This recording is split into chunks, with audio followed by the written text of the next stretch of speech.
Kenapa ramai rakyat Malaysia tak sedar jurang besar antara Malaysia dan AMP, Indonesia? Pembukaan. Tahukah Anda bahwa Malaysia dan Indonesia, dua negara yang dipisahkan oleh Selat Melaka, mempunyai jurang yang jauh lebih besar daripada yang ramai fikirkan? Kita sering menganggap kita sangat serupa, berkongsi bahasa dan budaya yang sama. Tetapi kebenarannya mungkin mengejutkan Anda. Sebenarnya, perbezaan antara Malaysia dan Indonesia jauh melampaui bahasa. Ini adalah cerita tentang ekonomi, sejarah, infrastruktur, dan identity. Hari ini, kita akan membuka mata Anda kepada apa yang mungkin tidak ramai antara kita sedari. Pada akhir video ini, Anda akan mendapat gambaran yang lebih jelas tentang jurang sebenar antara kedua-dua negara ini. Assalamualaikum semua. Sekarang, sebelum kita mulakan, saya perlukan bantuan Anda. Saya pernah dengar orang kata Malaysia dan Indonesia sangat serupa.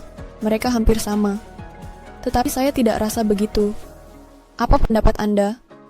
Mari buktikan bersama. Jika Anda setuju, tekan butang like dan tunjukkan bahwa kita boleh berbincang tentang perkara ini, bukan hanya membuat andaian. Mari kita mulakan. Bahagian awal pertama, mari kita lihat perbezaan yang paling ketara, ekonomi. Walaupun Malaysia dan Indonesia kedua-duanya berada di Asia Tenggara, terdapat jurang besar dari segi kekayaan.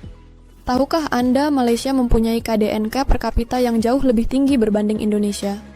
Malaysia, dengan populasi yang lebih kecil, telah menumpukan perhatian kepada industri seperti elektronik, minyak dan gas, serta kelapa sawit.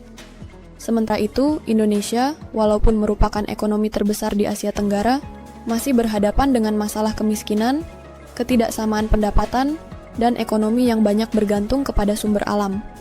Fascinating, bukan? Walaupun Indonesia memiliki size dan populasi yang besar, jurang pendapatannya jauh lebih tinggi. Rata-rata rakyat Indonesia hidup dengan lebih sedikit berbanding rata-rata rakyat Malaysia.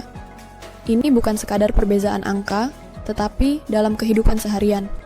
Bayangkan, sementara ramai rakyat Malaysia hidup di bandar besar yang modern dengan infrastruktur yang canggih, berjuta-juta di Indonesia masih tinggal di kawasan luar bandar di mana perkhidmatan asas dan kemudahan amat sukar untuk dicapai.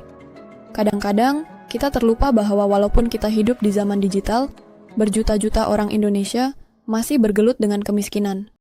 Dan inilah yang menarik. Indonesia sebenarnya mempunyai potensi yang besar. Dengan populasi lebih 270 juta, Indonesia mempunyai pasaran pengguna yang terbesar di dunia. Tetapi populasi yang besar ini datang dengan cabarannya sendiri, seperti akses kepada pendidikan dan penjagaan kesehatan, yang tidak sama rata di seluruh negara. Bahagian tengah, mari kita bincangkan satu perkara yang sering kita abaikan, kesan penjajahan. Malaysia dan Indonesia pernah dijajah, tetapi oleh kuasa yang berbeza. Malaysia dijajah oleh British, sementara Indonesia dijajah oleh Belanda. Perbezaan dalam penjajahan ini membentuk kedua-dua negara dengan cara yang unik. Di bawah pemerintahan British, Malaysia membangunkan ekonomi yang lebih terpusat dengan memberi tumpuan kepada infrastruktur.